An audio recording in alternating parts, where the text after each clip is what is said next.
Hello friends, this is JP. Welcome to my official YouTube channel AP Sir English. Guys, CGL 2020 का एक और paper हम लोग solve करने जा रहे हैं and this paper was held on 18th of August 2021 in shift 1. दोस्तों, कुछ खास मशक्क़त आपको नहीं करनी होती है इन वीडियोस को देखने के लिए. One thing you will have to do that you should sit down with a pen paper to jot down all the things that I am going to tell through this video. That's the only thing you need to do. बाकी सारी चीज़ें आपकी automatic clear होती रहेंगी, बशर्ते आप video को अच्छे तरीके से देखते और सुनते रहें. वन मोर थिंग गाइस, अगर आपने चैनल को सब्सक्राइब नहीं किया है तो प्लीज़ इसे सब्सक्राइब कर लीजिए, दोस्तों को शेयर करिए और हाँ, लाइक बटन जरूर हिट किया करें ताकि जो मुझे पता चलता रहे, जो मैं कुछ नई चीज़ें बताता रहता हूँ वो आपके लिए फ्रूटफुल है या नहीं है. चलिए स्टार्ट करते हैं क्वेश्चन नंबर 1 से. हमें पहला क्वेश्चन है ईडियम फाइंड करना है. A kick in the teeth. Basically इस ईडियम की लिटरल मीनिंग होती है दांत में दर्द उठना, लेकिन हमें यहाँ पर इम्प्लाइड मीनिंग बतानी है. यहाँ पर दोस्तों ये ईडियम हम तब यूज करते हैं when you are very disappointed, upset, especially when you have been trying hard to achieve something. Especially आप तब जब आप किसी चीज़ को बहुत ही पाने के लिए बहुत ज़्यादा मशक्क़त कर रहे हो और उसमें आप असफल हो जाओ, फेल हो जाओ, डिसअपॉइंटमेंट, निराशा हाथ लगे, उसे हम बोलते हैं a kick in the teeth, है ना. तो ये ईडियम हम तब यूज करते हैं. तो यहाँ पर क्या हो जाएगा, इसकी मीनिंग हो जाएगी अग्रेव सेटबैक, है ना, अग्रेव सेटबैक. और फिर अग्रेव सेटबैक या बोलो या फिर अग्रेव डिसअपॉइंटमेंट बोलो, ये दोनों इसकी सही हो जाएंगी. यहाँ पर ध्यान दीजिएगा, हम यहाँ पर इसका लिटरल मीनिंग नहीं देंगे, इम्प्लाइड मीनिंग होती है ईडियम की, उसकी भी यहाँ पर जो ऑप्शन नंबर 3 है यही इसका आंसर हो जाएगा. So option number 3 is going to be your right answer. इसके लिए एक और ईडियम मिलता जुलता हमें बता रहा हूँ आपको. यहाँ पर होता है टीदिंग ट्रबल्स. आपने सुना है क्या, टीदिंग ट्रबल्स, है ना. ये भी ईडियम कई बार पूछा गया है, टीदिंग ट्रबल्स. अब ट्रबल्स की जगह पर कभी कभी यहाँ पर प्रॉब्लम्स भी आ जाता है ना, टीदिंग प्रॉब्लम्स या टीदिंग ट्रबल्स. तो इनका मतलब क्या होता है, टीदिंग प्रॉब्लम्स या टीदिंग ट्रबल्स. तो जैसे पता चलता है ना, छोटे जो बच्चे होते हैं ना, न्यू बॉर्न बेबी जो होते हैं, जब उनके दांत निकलते हैं तो प्रॉब्लम्स आती हैं ना. तो वही ये हाल है, शुरुआती स्टार्टिंग प्रॉब्लम. यानी जब किसी चीज़ को कोई आप प्रोजेक्ट स्टार्ट कर रहे हो, कोई आप संस्था स्टार्ट कर रहे हो, ठीक है, तो जो स्टार्ट में जो प्रॉब्लम आती है उन्हीं को बोलते हैं टीदिंग प्रॉब्लम्स या टीदिंग ट्रबल्स. ध्यान दीजिएगा ना. तो मैंने 2 ईडियम आपको बता दिए. चलिए तो आगे बढ़ते हैं, क्वेश्चन नंबर 2 देखते हैं. क्वेश्चन नंबर 2 अगेन हमारा ईडियम है, ईडियम फाइंड करना है. यहाँ पर ईडियम है स्टम्बलिंग ब्लॉक. बेसिकली स्टम्बलिंग का मतलब होता है लड़खड़ाना, लड़खड़ा के गिरना, उसे बोलते हैं. ब्लॉक जानते हो, चट्टान को बोलते हैं, है ना, ब्लॉक बोलते हैं चट्टान को. तो अब इस मीडियम का हमें इम्प्लाइड मीनिंग क्या बताना है, ध्यान दीजिएगा. आ स्टम्बलिंग ब्लॉक का मतलब क्या हो जाएगा, यानी कि एक ऐसा, अब जहाँ जा रहे हो रास्ते में और किसी चीज़ से टकरा कर आप गिर गए तो क्या हुआ, आपके अंदर ना बाधा पहुँच गई, आपके मार्ग में बाधा पहुँच गई, आपके चलने में बाधा पहुँच गई ना. तो कुछ करने में, कुछ कहीं पर जाने में बाधा पहुँच जाए, उसे ही बोलते हैं, क्या बोलते हैं, a stumbling block, है ना, a stumbling block, something that causes trouble or difficulty in achieving something that causes, है ना, something that causes difficulty और प्रॉब्लम इन अचीविंग समथिंग, उसे हम क्या बोलेंगे, स्टम्बलिंग ब्लॉक है ये मेरे लिए, है ना. तो स्टम्बलिंग ब्लॉक क्या हो जाएगा, ऑब्स्टेकल. ऑब्स्टेकल मतलब बाधा होती है, याद रखिएगा. हिंड्रेंस जिसे बोलते हो, है ना, हिंड्रेंस वर्ड आप सुन रखे हो, उसी को बोलते हैं ना, हिंड्रेंस. बाधा हो जाएगा, चैलेंज हो जाए, इस टाइप से, है ना. तो अ चैलेंज और हिंड्रेंस, ये भी इसकी मीनिंग हो जाएगा, चैलेंज और अ हिंड्रेंस, है ना, इस टाइप से, बाधा. तो option number 4 is going to be your right answer, है ना. एन ऑब्स्टेकल टू प्रोग्रेस, है ना, एन ऑब्स्टेकल टू प्रोग्रेस, यानी सफलता के लिए, रास्ते के लिए एक ऑब्स्टेकल, बाधा, उसी को बोलते हैं स्टम्बलिंग ब्लॉक. ध्यान दीजिएगा, अच्छा ईडियम है, पूछा गया है कई बार, है ना. An obstacle to progress. Obstacle जानते हो ना, बाधा, मैंने बता दिया. इसका सिनोनिम हो जाएगा हिंड्रेंस. आपने वर्ड सुन रखा होगा हिंड्रेंस,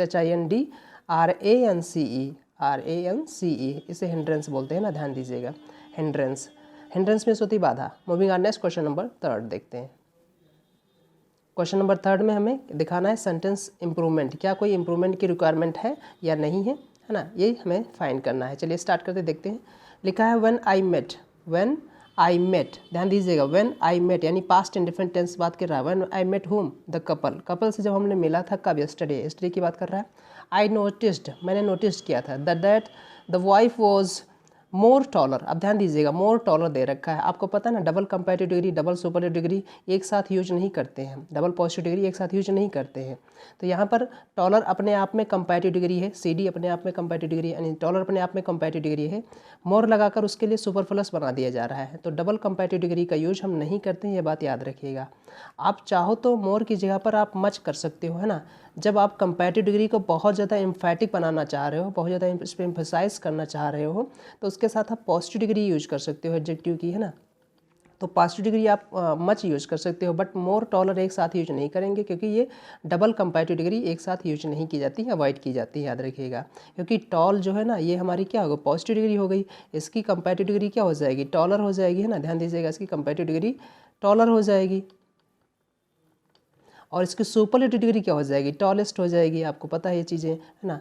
अब ये जो मोर है, मोस्ट है, ये भी हमारे कंपैरिजन बनाते हैं। मोर जो है ये भी कंपैरिजन बनाता है, मोस्ट जो है सुपरलेटिव डिग्री बनाता है। जैसे मैं बोलूँ ब्यूटीफुल, तो कोई ब्यूटीफुल है, कोई ज़्यादा ब्यूटीफुल है मोर ब्यूटीफुल, कोई सबसे ज़्यादा ब्यूटीफुल है मोस्ट ब्यूटीफुल है। ऐसे ही इंटेलिजेंट, अगर कोई कम इंटेलिजेंट है तो लेस इंटेलिजेंट, कोई सबसे कम इंटेलिजेंट है तो लीस्ट इंटेलिजेंट। ऐसे ही कोई ज़्यादा इंटेलिजेंट है तो मोर इंटेलिजेंट, और सबसे ज़्यादा इंटेलिजेंट है तो मोस्ट इंटेलिजेंट। तो ध्यान दीजिएगा, हम मोर और मोस्ट लगाकर भी कंपैरेटिव और सुपरलेटिव डिग्री बनाते हैं, बट यहाँ पर टॉलर की अपनी डिग्रीज़ हैं, टॉलर, टॉलेस्ट। तो यहाँ पर हम मोर टॉलर नहीं लगाएंगे। सो ऑप्शन नंबर 4 यानी यहाँ पर क्या एरर होनी चाहिए थी, यहाँ पर जो दिक्कत है। सो दोस्तों option number 4 is going to be your right answer. यहाँ पर क्या होना चाहिए था, यहाँ पर टॉलर हो जाएगा, है ना। तो अब सिर्फ और सिर्फ टॉलर रहेगा, मोर टॉलर नहीं रहेगा। डबल कंपैरेटिव डिग्री का यूज हम नहीं करेंगे, याद रखिएगा। So option number 4 is going to be your right answer. Moving next, question number 4। Question number 4 में हमें फाइंड करना है सिनोनिम। ध्यान दीजिएगा, यहाँ पर हमें सिनोनिम फाइंड करना है। किसका सिनोनिम फाइंड करना है, बेसिकली अबॉलिश। अब ये जो वर्ड है अबॉलिश का यूज आप जानते हो ना, बहुत ही चिर परिचित वर्ड है, यानी बहुत ही फैमिलियर वर्ड है। अबॉलिश का मतलब होता है एलिमिनेट करना, किसी चीज़ को एलिमिनेट करना, उसे बोलते हैं अबॉलिश कर देना, ख़त्म कर देना उसका, है ना, एकदम जड़ से ख़त्म कर देना, उसे बोलते हैं अबॉलिश करना। इरेडिकेट वर्ड आपने सुन रखा होगा, इसका सिनोनिम मैं बता रहा हूँ, ध्यान से सुनिएगा। इरेडिकेट वर्ड आपने सुन रखा होगा, इरेडिकेट भी हो जाएगा। बेसिकली अबॉलिश का यूज हम करते हैं किसी प्रथा, कोई जो कुरीतियाँ होती हैं ना, उनको ख़त्म करने के लिए, उनको जड़ से ख़त्म करने के लिए अबॉलिश का यूज करते हैं। जैसे डॉरी हो गया, है ना, इस टाइप से। जैसे पहले सती प्रथा थी, तो उस टाइप से अबॉलिश किया गया, इरेडिकेटेड किया गया उन्हें से, तो वहाँ पर हो जाएगा इसका सिनोनिम। और भी सिनोनिम सुन लीजिए, जैसे ऑब्लिटरेट वर्ड आपने सुन रखा होगा, तो ये भी इसका सिनोनिम हो जाएगा, OBLITERATE, ऑब्लिटरेट हो जाएगा, इसका सिनोनिम हो जाएगा। एनल वर्ड आपने सुन रखा होगा, सॉरी एनल में डबल एन होना चाहिए था ना, एनल, है ना, एनल वर्ड आपने सुन रखा होगा। नलीफाई वर्ड आपने सुन ही रखा होगा, है ना, नलीफाई, ये भी इसका सिनोनिम हो जाएगा, नलीफाई कर देना, किसी चीज़ को ख़त्म कर देना। पुट एन एंड टू, ये भी एक फ्रेज़ है, पुट एन एंड टू, है ना, टू समथिंग, तो वो भी हमारा एक ये फ्रेज़ है, याद रखिएगा। ये भी इसका मतलब होता है किसी चीज़ को ख़त्म कर देना। डू अवे विथ समझे सुना होगा आपने, डू अवे विथ, है ना, डू अवे विथ भी इसका सिनोनिम हो जाएगा। एब्रोगेट वर्ड आपने सुना है क्या, बिल्कुल इसका सुनिए, क्योंकि ये इंपॉर्टेंट जो मैं बता रहा हूँ, ये काम की चीज़ें बता रहा हूँ। याद मत सोचिएगा कि ये बहुत ज़्यादा है, बहुत ज़्यादा नहीं है, मैं बहुत ज़्यादा नहीं बता रहा हूँ आपको, उतना ही बता रहा हूँ जिसमें आपको अच्छे नंबर आ पाएँ एग्ज़ाम में। एक और आपने ईडियम सुन रखा होगा, गेट रीड ऑफ, माफ़ करिएगा, थोड़ा सा गला ख़राब है हमारा, कोल्ड हो रखा है, तो आप एडजस्ट करिएगा। गेट रीड ऑफ का भी मतलब वही होता है जो अबॉलिश का मतलब होता है, छुटकारा पाना चीज़ों से। एनिहिलेट वर्ड आपने सुन ही रखा होगा, बहुत ही चिरपरिचित वर्ड है एनिहिलेट, है ना, एनिहिलेट वर्ड हो गया। ये सारे बहुत ही कॉमन वर्ड है, एनिहिलेट हो गया। रिवोक बहुत ही कॉमन वर्ड है, आपने सुन ही रखा होगा, है ना। जैसे आपको रिवोक हो गया, रिपील हो गया, आपने सुन रखा होगा, रिपील हो गया, है ना। इस टाइप से वर्ड आपको, अगर ये आपको यही वर्ड पता है तो आप बेहतर तैयारी आपकी नहीं है, आप अच्छी वोकैब पर फोकस करें, क्योंकि नई नई वोकैब आती रहती है एग्जाम में, है ना। तो ये भी एक आपका हमने सिनोनिम बता दिया। एक्सटर्मिनेट आपने वर्ड सुन रखा होगा, एक्सटर्मिनेट, EXTERMINAT होता है ना, एक्सटर्मिनेट भी एक ही इसका सिनोनिम हो जाएगा। ऐसे ही एक्सटरपेट बोलो, चाहे तो एक्सटरपेट बोलो, EXTIRPAT, ये भी इसका सिनोनिम हो जाएगा, है ना। एक और इडियम सॉरी एक और आपका वाक्य बहुत ही अच्छा है, अगर आपने कहीं पढ़ा होगा, डेरासिनेट, है ना। डेरासिनेट कितना अच्छा लगता है बोलने में, लेकिन इसका मतलब होता है किसी चीज़ को जड़ से ख़त्म कर देना, है ना। उसे बोलते हैं डेरासिनेट, डेरासिनेटेड, है ना, डेरासिनेट, याद रखिएगा। तो बहुत सारी इडियम सॉरी बहुत सारे मैंने सिनोनिम्स बता दिए हैं इसके लिए। तो आप समझ गए होंगे इसका मतलब क्या है। यहाँ पर एबॉलिश का मतलब होता है ख़त्म करना, तो एलिमिनेट हो जाएगा इसका सिनोनिम। बाकी ऑप्शन जो दे रखे हैं, कंटिन्यू हो गया, है ना, कंटिन्यू हो गया, इंट्रोड्यूस हो गया, एस्टैब्लिश हो गया, इन तीनों का मतलब मोरोवर कहीं ना कहीं सेम ही है। चीज़ों को बनाए रखना, इंट्रोड्यूस करना किसी चीज़ को, एस्टैब्लिश मतलब एस्टैब्लिश करना किसी चीज़ को, है ना। तो ये तो इसके सिनोनिम नहीं होने वाले हैं। So option number 3 is going to be your right answer. Moving on next, question number 5 देखते हैं। क्वेश्चन नंबर 5 हमारा जो है वो जंबल का है, देखते हैं। जंबल में हमने आपको इस जंबल को ऐसे ही जंबल को करने के मैंने बहुत सारे तरीके बता रखे हैं आपको। चलिए देखा है, सर्च स्टार्ट करते हैं। हाउएवर से, जब भी सेंटेंस हाउएवर से स्टार्ट हो रहा, आप समझ लीजिए कि सेंटेंस का ये स्टार्टिंग पॉइंट नहीं होगा। आपको एक ऐसा स्टेटमेंट, एक ऐसा ऑप्शन सेलेक्ट करना है जो स्टैंड अलोन ऑप्शन हो, जो सेंटेंस या पैसेज को इंट्रोड्यूस कर रहा हो। अब देखिए बट एक कोऑर्डिनेटिंग कंजंक्शन होता है, सेंटेंस को स्टार्ट नहीं करेगा। सो ए से हम ना स्टार्ट करेंगे और ना ही बी से हम स्टार्ट करेंगे, ध्यान दीजिएगा। तो ए वाले ऑप्शन गलत हो जाएंगे, है ना। बी से कोई स्टार्ट ही नहीं हो रहा है, तो ए वाला ऑप्शन तो गलत हो गया। अब हमारे पास बचा है ऑल दो से हम सेंटेंस स्टार्ट नहीं करते हैं, ध्यान दीजिएगा। जनरली हम स्टार्ट नहीं करते हैं, स्टार्ट कर सकते हैं, बट यहाँ पर देखना हमें पड़ेगा कि क्या कहीं और इसके अलावा कोई और पॉइंट तो नहीं है। अब लिखा है although not the longest river, the Rio Grande is the most important river in America, यानी अमेरिका की किसी नदी के बारे में बात की जा रही है, द रियो ग्रांडे के बारे में। अब उसके देखिए यहाँ पर इससे पहले देखना है option number D, option number D देखना है। इसमें लिखा है America has several long river systems. America, अब हम बात की जा रही है हमें अमेरिका की, तो अमेरिका को इंट्रोड्यूस किया गया है, जिसके बारे में बात की जा रही है वो जगह को इंट्रोड्यूस किया गया है। सो ऑप्शन नंबर डी आपका नंबर जो है वही इंट्रोड्यूस करेगा सेंटेंस को, वही इंट्रोड्यूस करेगा इस पैसेज को। सो डी, अब देखो यहाँ पर आपके पास 3 ऑप्शन है जो डी से स्टार्ट हो रहे हैं। अब डी के बाद क्या आना चाहिए, America has several long river systems, यद्यपि, अब देखो बिल्कुल डी के बाद सी आ जाएगा। अब डी के बाद सी तो एक मिल गया, अब डी सी भी किस में है, 2 में है, तो यानी ये भी खत्म हो गया हमारे पास। तो हमारे पास बचा पहला और थर्ड ऑप्शन। अब लिखा है डी सी एक पेयर हो गया ना। Although not the longest river, the Rio Grande is the most important river in America, ये बात की जा रही है। बट अनलाइक अदर रिवर्स, लेकिन दूसरी नदियों के जैसे, यानी कि सी के बाद बी आना चाहिए। अब सी के बाद यहाँ पर क्या आना चाहिए, बी आना चाहिए। अब देख लीजिए डी सी बी किस में है, D C B option number 1 में है, ध्यान दीजिएगा।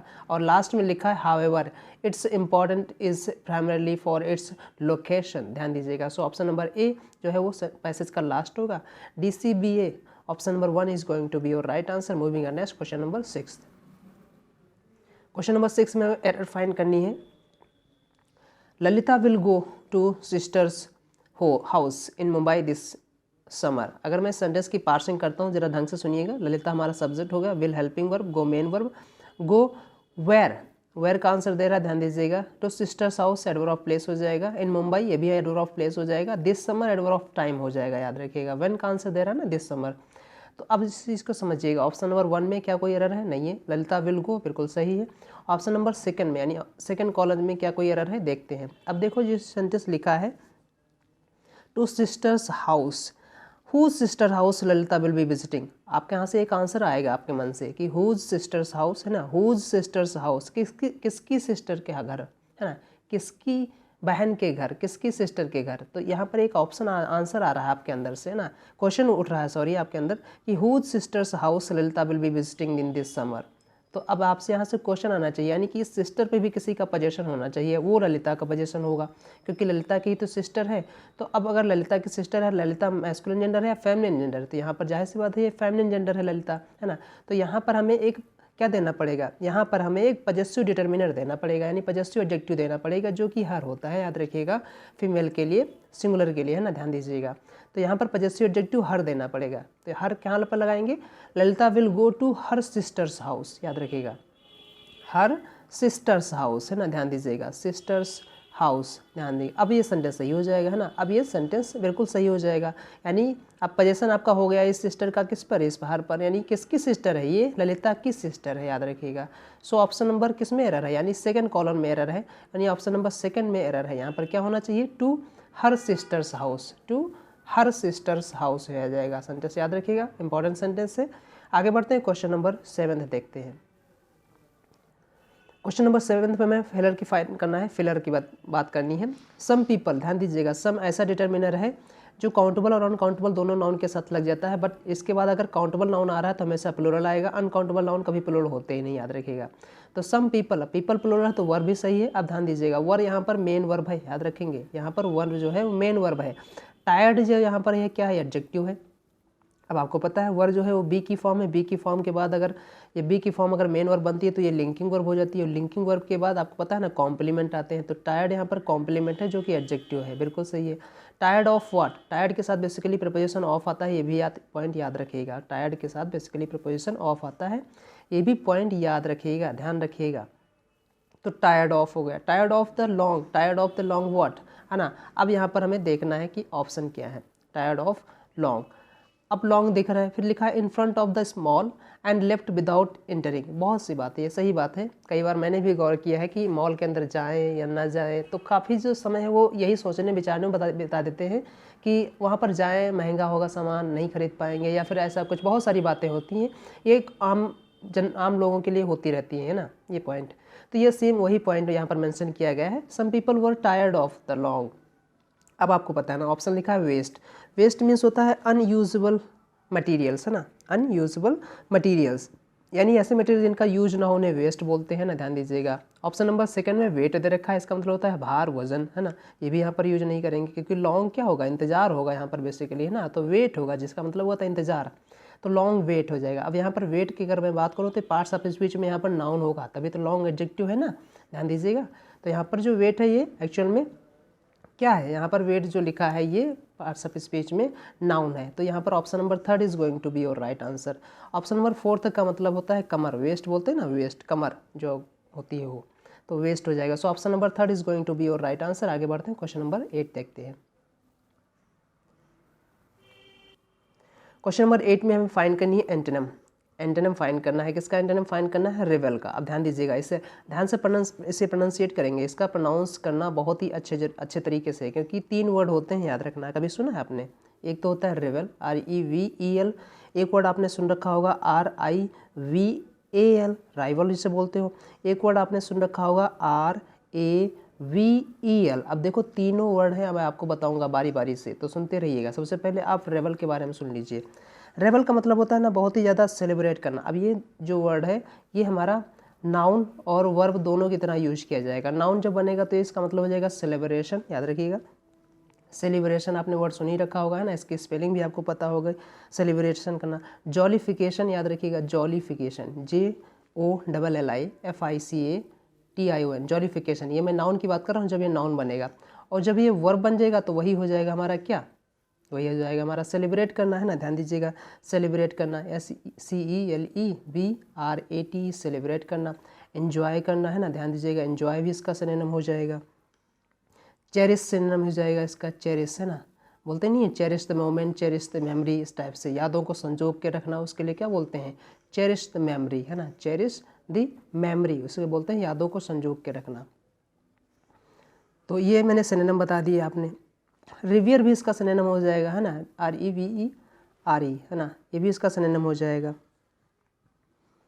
तो मैं इसके सिनोनिम आपको बता चुका हूँ ना। अब ध्यान दीजिएगा, इसका मतलब क्या हो जाए, बहुत ज़्यादा मौज मस्ती करना, बहुत ज़्यादा मौज मस्ती करना। हमें फाइंड करना है यहाँ पर एंटोनिम, तो एंजॉय इसका सिनोनिम हो जाएगा, अप्रिशिएट भी इसका सिनोनिम हो जाएगा, रिजॉयस भी इसका सिनोनिम हो जाएगा। तो इन तीनों का मतलब है बहुत ज़्यादा एंजॉय करना। अब हमारे पास ऑप्शन नंबर 2 बचा है, जिसका मतलब होता है मौन। मौन का मतलब बहुत ज़्यादा उदास होना, दुख होना, है ना, दुखी होना उसे बोलते हैं। तो option number 2 is going to be right answer. अब बाकी ऑप्शन जो मैंने बताए थे, बाकी वर्ड, एक वर्ड मैंने बताया था आपको यहाँ पर राइवल, है ना। अब राइवल का मतलब जानते हुए, इसका मतलब होता है प्रतिद्वंदी। प्रतिद्वंदी आपने ढंग से सुन लीजिएगा, है ना, प्रतिद्वंदी से बोलते हैं ना। इसी से बना है राइवलरी, आपने सुना होगा, इसी से बना है राइवलरी, है ना। राइवलरी की स्पेलिंग याद रखिएगा, है ना। ये इसका मतलब होता है प्रतिस्पर्धा, प्रतिस्पर्धा, राइवलरी हो गया। अब एक और मैंने आपको वर्ड बताया था RAVEL वाला, है ना। 3 वर्ड मैंने बता दिए, एक तो ये बताया है, दूसरा अभी जो बताया, और तीसरा अब ये बताने जा रहा हूँ ना, रेवल। ध्यान दीजिएगा, इस रेवल का मतलब होता है सेट फ्री, किसी को फ्री कर देना, फ्री छोड़ देना, उसे बोलते हैं ना सेट फ्री। सेट फ्री हो जाए, या फिर आपने सुन रखा होगा अनफास्टन, है ना, अनफास्टन, FASTEN, किसी को फास्टन मतलब बांध के रखना, अनफास्टन मतलब छोड़ देना।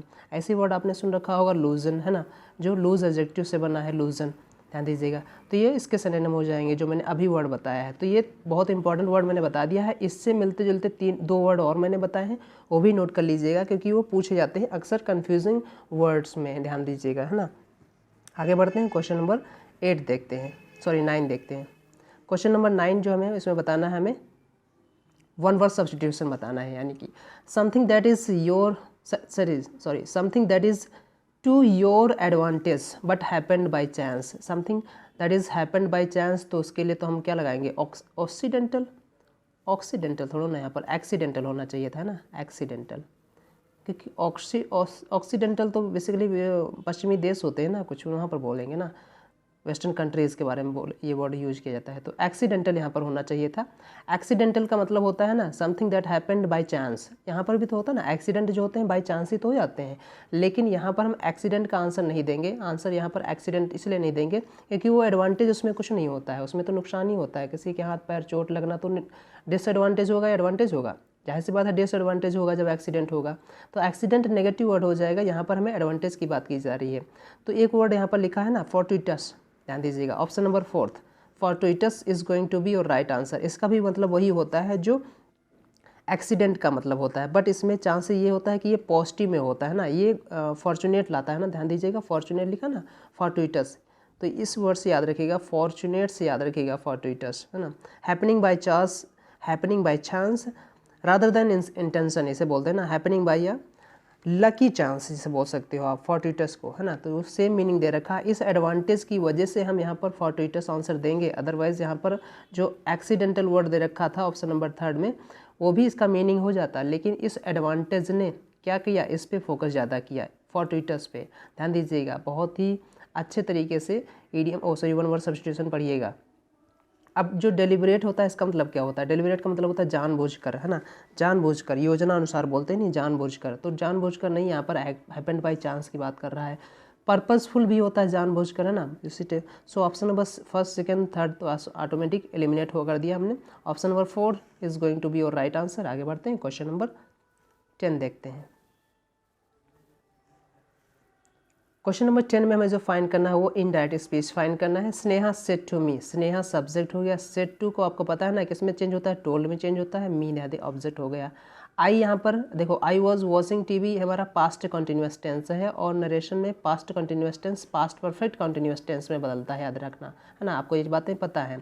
तो हमें सारी चीज़ें पता चल गई। अब आई चेंज होगा यहाँ पर स्नेहा के अकॉर्डिंग, जो कि स्नेहा लड़की है, तो आई यहाँ पर शी हो जाएगा, है ना। सब्जेक्ट जो है चेंज होगा ना, यहाँ पर आई जो फर्स्ट पर्सन प्रोनाउन है वो सब्जेक्ट के अकॉर्डिंग चेंज होगा, आपको ये बातें पता है। तो आई चेंज होगा स्नेहा के अकॉर्डिंग, शी हो जाएगा। अब देखो सेड टू चेंज होगा टोल्ड में, तो किस में है, और पास्ट कंटिन्यूस टेंस चेंज होगा पास्ट परफेक्ट कंटिन्यूस में। तो सो ऑप्शन एलिमिनेशन देख लीजिए, चाहे आई वॉज, ये भी गलत हो जाएगा।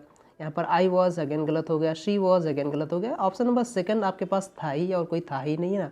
सो Sneha told me that she had been watching TV. Option number 2 is going to be your right answer. उम्मीद है सब कुछ अच्छे तरीके से और बेहतर तरीके से समझ पा रहे होंगे। आगे बढ़ते हैं, क्वेश्चन नंबर 11 देखते हैं। क्वेश्चन नंबर 11 में हम इनकरेक्टली वर्ड फाइंड करना है। 4 ऑप्शन दे रखे हैं, इनमें से एक वर्ड जो है ऐसा होगा जो इनकरेक्टली स्पेल्ड किया गया होगा, उसी को हमें फाइंड करना है। कैटरपिलर का मतलब जानते हो क्या होता है, ये एक इंसेक्ट होता है जिसके बहुत सारे पैर होते हैं ना, हैविंग लॉट्स ऑफ लेग्स, उसे बोलते हैं ना कैटरपिलर। तो इस कैटरपिलर की बेसिकली हिंदी जो होती है इल्ली, हो आपने वर्ड सुन रखा होगा आपने, है ना, इल्ली, तो सही से स्पेल्ड किया गया है, और इसका मतलब होता है ना इल्ली, आपने वर्ड सुन रखा होगा ना। इस इल्ली यानी ये ऐसा इंसेक्ट है जिसके बहुत सारे पैर होते हैं, बहुत सारे लेग्स होते हैं, तो इसका सही से स्पेल्ड किया गया है, सो इसमें कोई एरर नहीं है। सेकंड में देखते हैं, सेकंड में जो लिख रखा है यहाँ पर, सेकंड में जो लिख रखा है वो है स्कॉर्पियन। अब स्कॉर्पियन की स्पेलिंग गलत रखी है। स्कॉर्पियन की स्पेलिंग क्या होती है, SCORPION,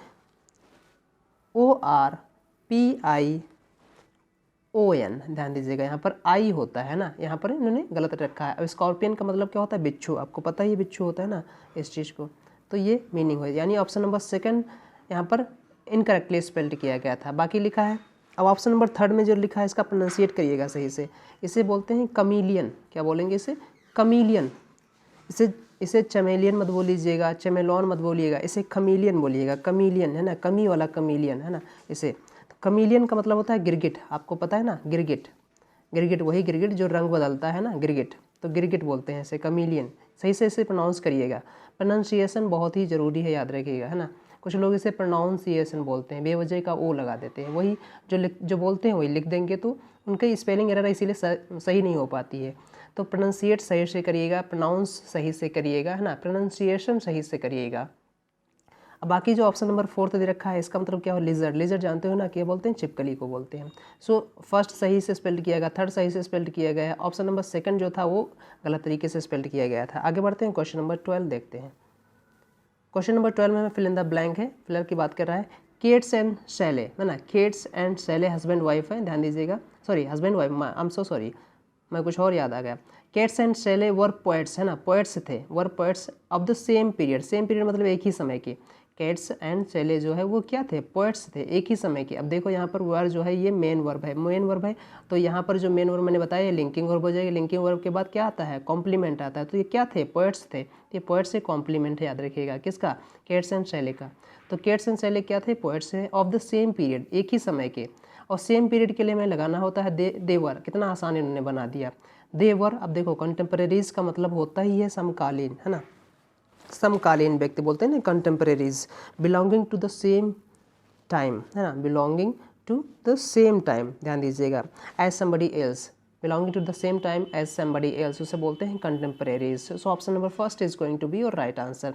एसोसिएट सहयोगी होता है, नहीं होगा। अकाउंटेंट्स जान पहचान चिर परिचित होते हैं। कलीग्स सहयोगी मैंने कल के वीडियो में बताया है, कलीग्स और अकॉम्प्लिस के बारे में, है ना, ध्यान दीजिएगा। अकॉम्प्लिस, ध्यान देना, अकॉम्प्लिस जो होते हैं ना, 2 CE वाला, तो कलीग और अकॉम्प्लिस में मैंने कल बहुत ही डिटेल में डिफरेंस बताया था, कल वाले वीडियो में, इससे पहले वाले वीडियो में, याद रखिएगा।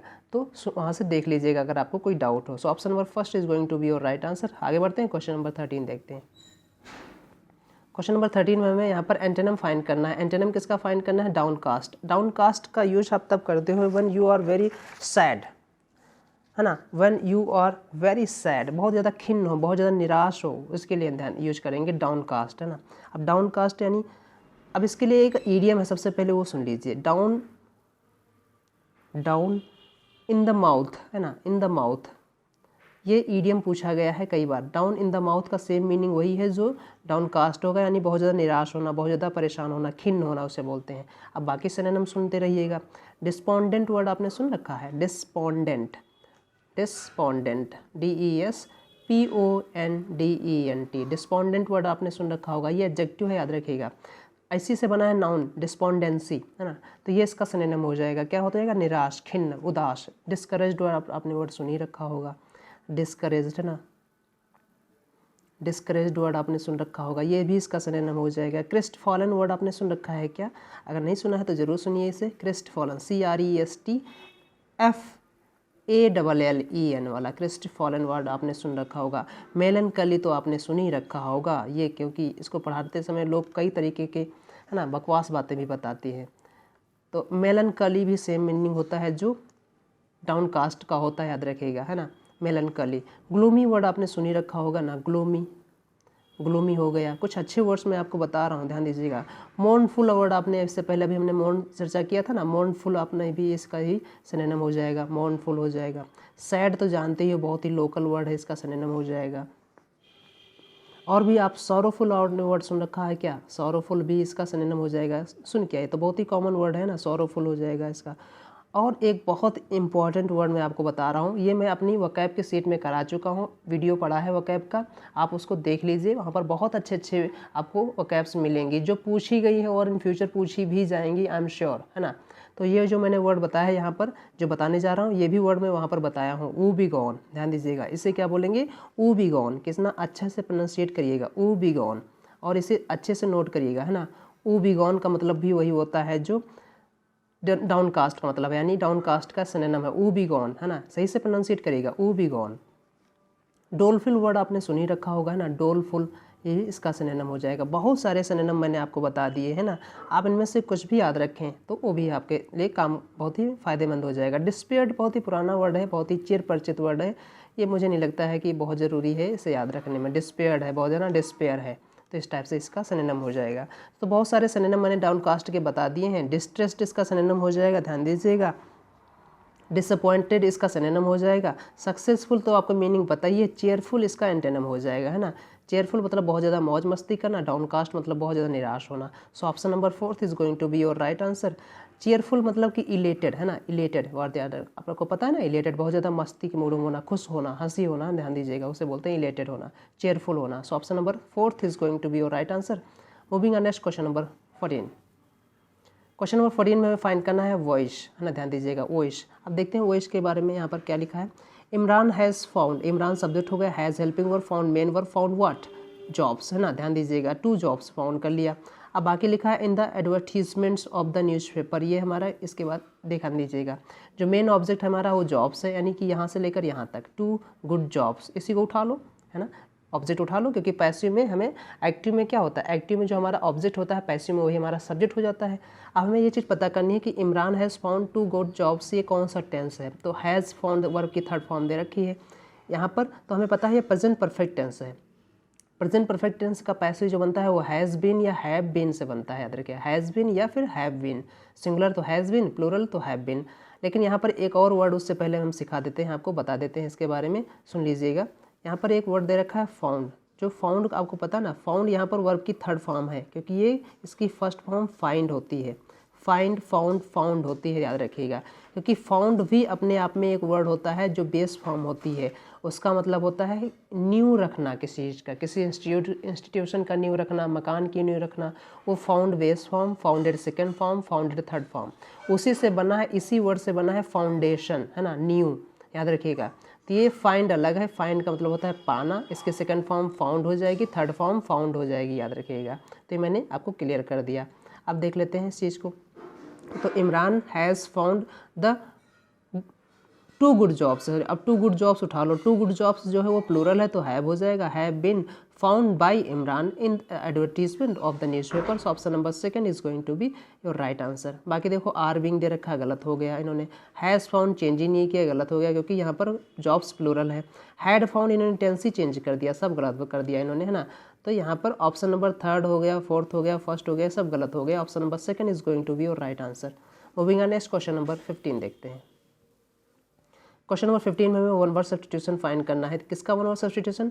टू थ्रो एन इवेंट, है ना, इनटू कन्फ्यूजन और डिसऑर्डर, मतलब बेसिकली कोई एक्ट चल रहा हो, कोई काम चल रहा हो, उसको आप बर्बाद कर दो, ख़त्म कर दो, उसमें बाधा डाल दो, वही ये कहना चाह रहे हैं।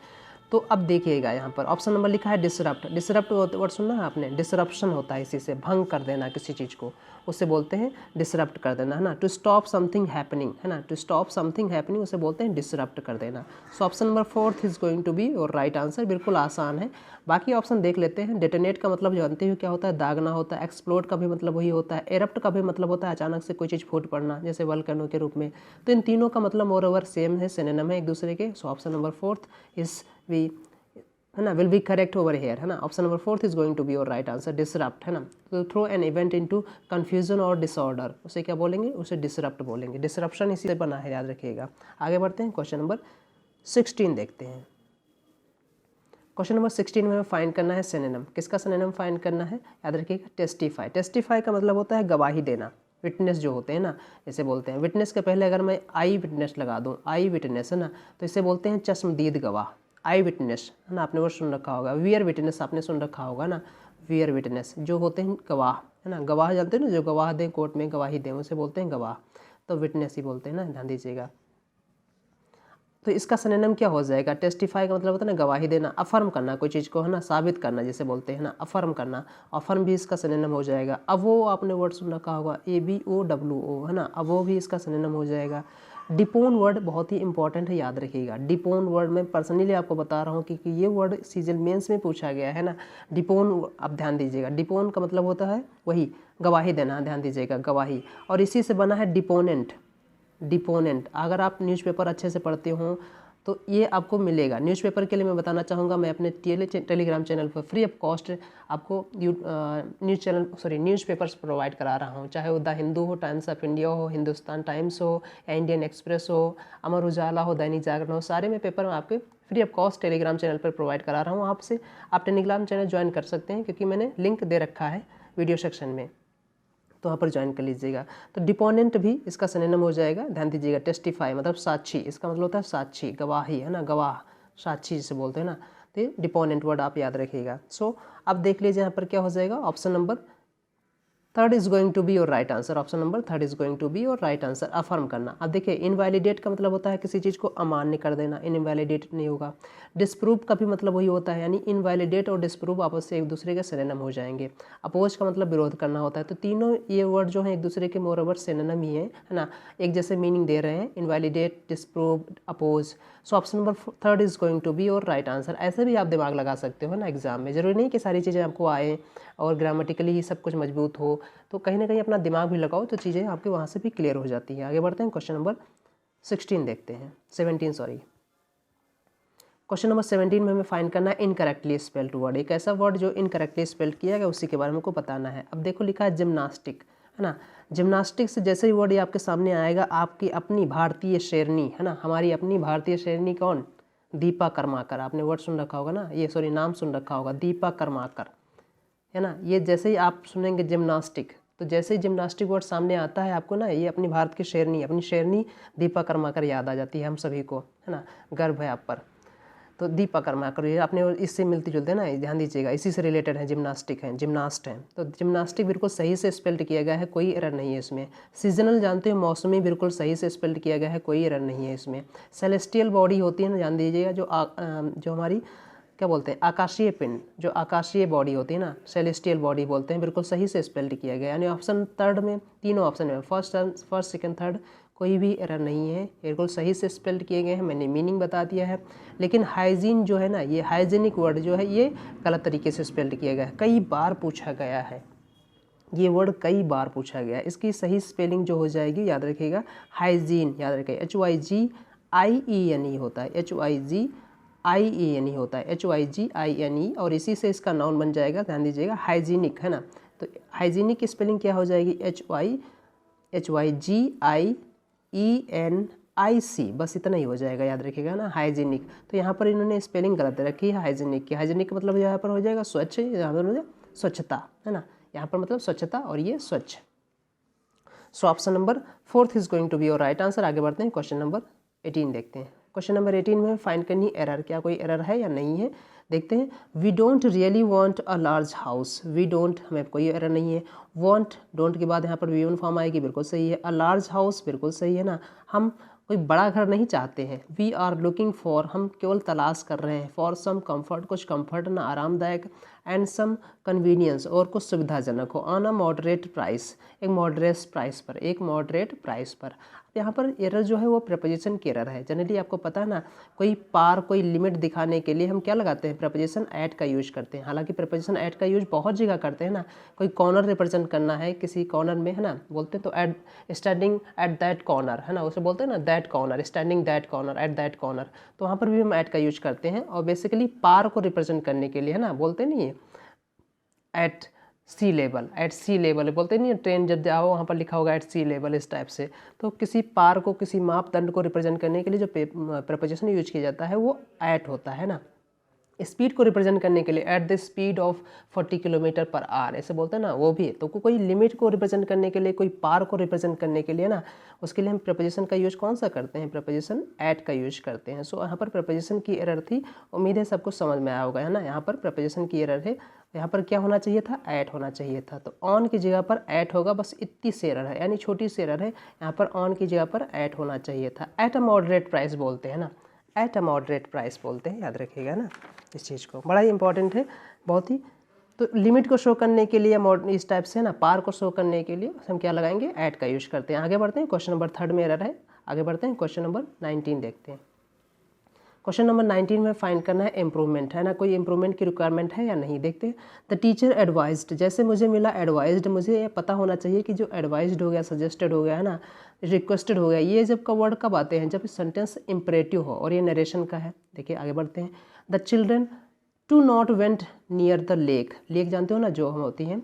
अब समझिएगा, मैं दो तरीके से आपको बताऊंगा। एक तो तरीका आपको आना चाहिए ग्रामेटिकल अच्छे तरीके से, कॉन्सेप्ट आपके सारे क्लियर होने चाहिए। दूसरा देखिए, अब आपको पता है दो रीज़न, आपको ये पता है कि टू V1 है, जो ध्यान दीजिएगा, टू अगर हम यहाँ पर हमारा इन्फिनिटिव वाला टू होगा तो टू के साथ वर्ब की V1 फॉर्म आती है, ये भी याद रखिएगा। तो टू वेंट तो किसी हाल में नहीं होगा, है ना, टू वेंट तो कभी किसी हाल में हो ही नहीं सकता। अब देखिए, अगर आपने ढंग से पढ़ा होगा, मिस्टर रॉजर वेरी, आप एक जो ना एक फॉरेन बहुत ही जो ये राइटर हैं इंग्लिश ग्रामर के, इनकी बुक मेरे पास है, बहुत ही महंगी बुक है ये, आप मत पढ़िएगा, खरीदिएगा नहीं, जरूरी नहीं है क्योंकि मैं उतना डिटेल में आपको बता ही रहा हूँ। उस बुक में इन्होंने मेंशन कर रखा है कि अगर इन्फिनिटिव का अगर इसे हम अलग अलग कर दें यानी स्प्लिट इन्फिनिटिव कर देंगे तो वो गलत हो जाएगी। तो यहाँ पर देखो टू जो है वो टू वेंट के साथ आना चाहिए था, और जैसे ही टू वेंट के साथ आएगा तो आपको पता है ना टू के साथ V1 फॉर्म आती है, तो यहाँ पर क्या होना चाहिए था, टू प्लस गो। वेंट के सेकेंड फर्स्ट फॉर्म क्या होती है, गो होती है कि गो वेंट गॉन होता है ना, तो टू गो होना चाहिए था। अब एक बात समझ में आ गई, अब हमें पता चल गया कि ये इन्फिनिटिव हो गई, ये वर्ब की फॉर्म हो गई, नॉन फाइनाइट की फॉर्म होती है ना इन्फिनिटिव, इसे 2 + V1 बोलते हैं। और नॉट जो है पार्ट्स ऑफ स्पीच में एडवर्ब होता है, तो जो एडवर्ब होते हैं ना वो वर्ब के लिए क्वालिफाई कर देते हैं, इसलिए एडवर्ब यहाँ पर लग जाएगा और 2 + इन्फिनिटिव यहाँ पर लग जाएगी, जो कि बिल्कुल सही हो जाएगा। अब यहाँ पर केस स्प्लिट केस भी नहीं है, यानी स्प्लिट इन्फिनिटिव का भी कोई केस नहीं है क्योंकि 2 + V1 एक साथ है। एडवर्ब उससे पहले रखा है, ये भी बिल्कुल सही है, तो इसीलिए सेंटेंस सही हो जाएगा कब, नॉट टू गो, है ना। अब रूल क्या होता है, रूल बना दिए गए हैं लोगों ने, रूल क्या बना दिया, अच्छा रूल क्यों बना देते हैं, लोगों के लिए इजी हो जाता है, चीज़ें इतना ज़्यादा बताना नहीं पड़ता जितना मैं बता गया हूँ, है ना। तो क्या होता है, बोलते हैं कि नरेशन में जब हम बनाते समय, जब हमारी इंपरेटिव सेंटेंस जो हमारे होते हैं उनमें अगर हमें नॉट मेंशन करना है, डू नॉट मेंशन करना है, अगर हमें उन्हें डू नॉट मेंशन करना है और नरेशन बनाते समय तो क्या हो जाता है, नॉट टू हो जाता है ना, इस टाइप से, या फिर 2 + B1 हो जाती है ना। लेकिन रीज़न क्या होता है ये नहीं बताते हैं, तो रीज़न मैंने आपको अच्छे तरीके से बता दिया। तो यहाँ पर क्या होना चाहिए था, यहाँ पर जो होना चाहिए था वो होना चाहिए था चिल्ड्रन नॉट टू गो, है ना, चिल्ड्रन नॉट टू गो। उम्मीद है सब कुछ अच्छे तरीके से समझ पाए होंगे। आगे बढ़ते हैं क्वेश्चन नंबर, यानी ऑप्शन नंबर सेकंड जो है is going to be your right answer. Reason क्या था इसका आंसर देने का, मैंने अच्छे तरीके से बता दिया। आगे बढ़ते हैं क्वेश्चन नंबर 20 देखते हैं। क्वेश्चन नंबर 20 हमारा जो है जम्बल्ड का है, देखते हैं जम्बल में। सबसे पहले देखते हैं ऑप्शन एलिमिनेशन, मैंने तरीके बता दिए हैं, अगर आप स्टार्टिंग से अभी तक सारे वीडियोज़ मेरे देख रहे होंगे तो बिल्कुल आप इनमें महारत हासिल कर लिए होंगे कि कैसे सॉल्व किए जाएँ। देखिए बट लिख रखा है कंजंक्शन ऑफ कोऑर्डिनेटिंग कंजंक्शन इसे कहा जाता है, सेंटेंस स्टार्ट नहीं करता है, ध्यान दीजिएगा, ये स्टार्ट नहीं होगा, यानी ए से तो बिल्कुल नहीं स्टार्ट होगा। फिर लिखा है जस्ट एट दैट टाइम, उस समय, उसी समय, यानी किस समय, यानी इसी, ये जो हमारा पॉइंट है इसका मतलब है इससे पहले जरूर किसी न किसी चीज़ की बात की गई है, क्योंकि लिखा है जस्ट एट दैट टाइम, है ना, उसी समय। अब फॉलोअर बात कर रहा है ना, अब फॉलोअर की बात कर रहा है, तो जस्ट एट दैट टाइम, उसी समय की बात कर रहा है, यानी बी से भी स्टार्ट नहीं होगा, तो बी से खैर कोई स्टार्ट नहीं हो रहा है। सी लिखा है an ant went to a fountain, an and यहाँ पर दे रखा है और फिर ऑप्शन में दे रखा है यहाँ पर द एंड। अब आपको पता है ना, आपके बारे में चीज़ पता है कि जब हम दो आर्टिकल यूज कर रहे हों, एक हमारा इनडेफिनेट आर्टिकल हो और दूसरा हमारा डेफिनेट आर्टिकल हो, तो सबसे पहले कौन सा आता है, हमारा इनडेफिनेट आर्टिकल आता है, यानी ध्यान दीजिएगा, सबसे पहले इनडेफिनेट आर्टिकल आएगा, फिर डेफिनेट आर्टिकल आएगा, है ना। तो सबसे पहले ए या फिर एन आते हैं और उसके बाद द आर्टिकल आता है, ये बात आपको पता होना चाहिए, क्योंकि पहली बार किसी से मिलोगे तो उसके बारे में बात कर रहे होगे वो इनडेफिनेट होगा, लेकिन दूसरी बार उसी से मिलोगे तो वो आपके लिए डेफिनेट हो जाएगा, है ना। तो ये चीज़ें याद रखिएगा। तो अब देखिए सबसे पहले सी आएगा, है ना, सबसे पहले सी आएगा, तो डी से भी नहीं स्टार्ट होगा, यानी कि अब हमें पता चल गया ना, डी भी हमारा खत्म हो गया। हमारे पास सी के दो ऑप्शन हैं, सी बी और सी ए। अब देखना है, लिखा है C an ant went to a fountain to quench, quench means होता है प्यास बुझाना, है ना, ध्यान दीजिएगा, quench his thirst and tumbling in, और लड़खड़ा गई और ऑलमोस्ट ड्राउंड, लगभग डूबने वाली ही थी। क्या हुआ इसके बाद, रीजन क्या हुआ, बट अ ड्रॉ। अब ध्यान दीजिएगा, लेकिन उसके पीछे क्या हुआ, बस जस्ट सी ए, ध्यान दीजिएगा, सी के बाद ए, सी ए जैसे ही आपको पेयर मिला आपका आंसर मिल गया, है ना, सी ए डी बी, क्योंकि इसमें तो सी बी ए डी है, गलत हो जाएगा, है ना। So option number 4 is going to be your right answer. बेहद आसान तरीका मैंने बता दिया है ना। आप चाहें तो, आपके पास टाइम है तो आप इसे अच्छे से एनालाइज कर लीजिएगा। आगे बढ़ते हैं, क्वेश्चन नंबर 21 देखते हैं। क्वेश्चन नंबर 21 हमारा पैसेज है। चलिए आते हैं पैसेज पे, अच्छे से करते हैं। पैसेज करने के तरीके मैंने बता दिए, एक बार पैसेज को अच्छे से गो थ्रू कर लीजिएगा, पढ़ लिया करो, इससे आपको सेंटेंस, पैसेज का टेंस क्या है, टोन कैसी है और किस टेंस में यूज किया जा रहा है, तो वो सब चीज़ें आपको पता चल जाएंगी। कुछ ऑप्शन भी आपको दिमाग में क्लिक कर जाते हैं, जैसे मैं पढ़ूँ, यहाँ पर लिखा है द पंचतंत्र। अब देखो पंचतंत्र किसी ने नहीं पढ़ा होगा, हर किसी ने पढ़ा होगा।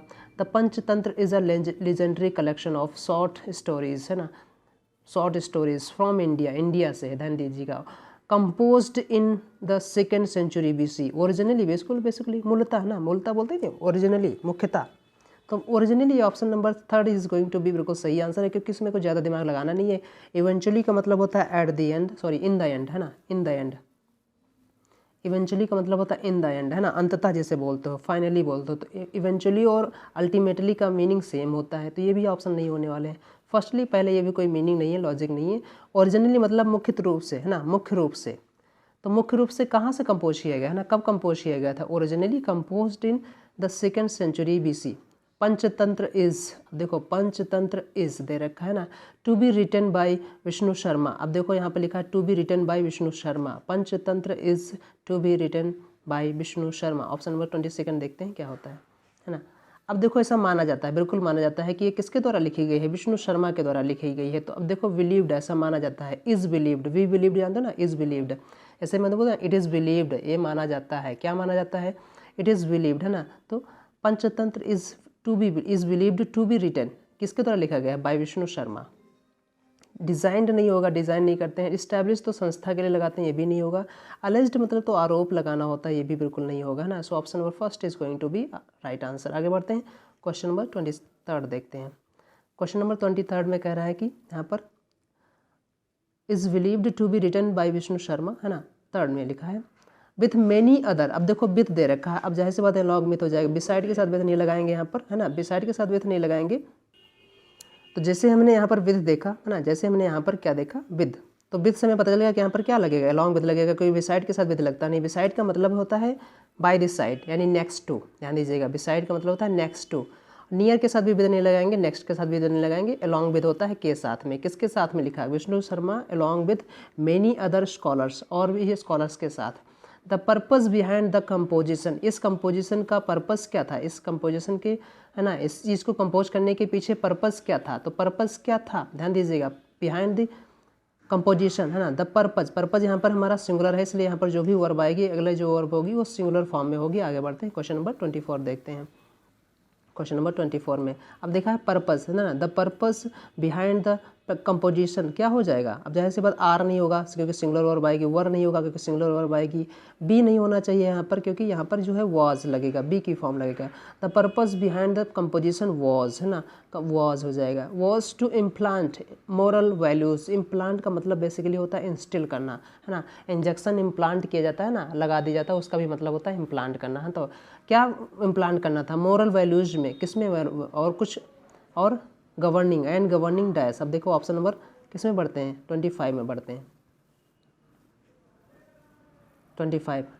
अब लिखा है ना, लीजिएगा, इसमें क्या लिखा था, कंपोजिशन, है ना,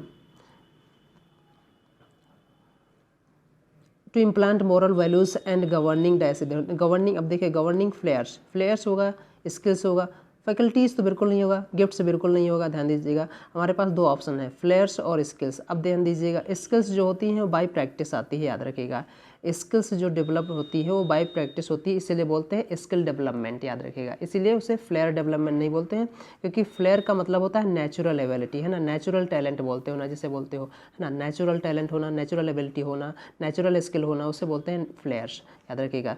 तो फ्लेयर्स की मीनिंग मैंने बता दिया, इसका मतलब होता है नैक, सिनोनिम इसका सुनना होगा अपने नैक, यानी KNAC, नैक, तो इसका सिनोनिम हो जाएगा। So skills is going to be your right answer, याद रखिएगा, है ना। Values and governing skills in the young sons of the king, ध्यान दीजिएगा, कितना अच्छा पैसेज है, मीनिंगफुल पैसेज है। सो यहाँ तक मैंने आपको चीज़ें क्लियर कर दी हैं। So with this we have come to an end, हमने एक और पेपर सॉल्व कर लिया है। उम्मीद है आपको सब कुछ अच्छे से समझ में आ रहा होगा। वीडियो को बार बार देखते रहिएगा, चीज़ों को अच्छे से एनालाइज करते रहिएगा। अगर आप नोट बना रखे हैं तो उनका टाइम टू टाइम रिवीजन करते रहिएगा, और अगर आपको कोई डाउट, कोई क्वेरी रह जाती है तो कमेंट सेक्शन में मेंशन कर दें, हम उसका सोल्यूशन ज़रूर दिया करेंगे, है ना। तो मिलते हैं नेक्स्ट वीडियो में, तब तक अपना ख्याल रखिएगा। बाय बाय दोस्तों।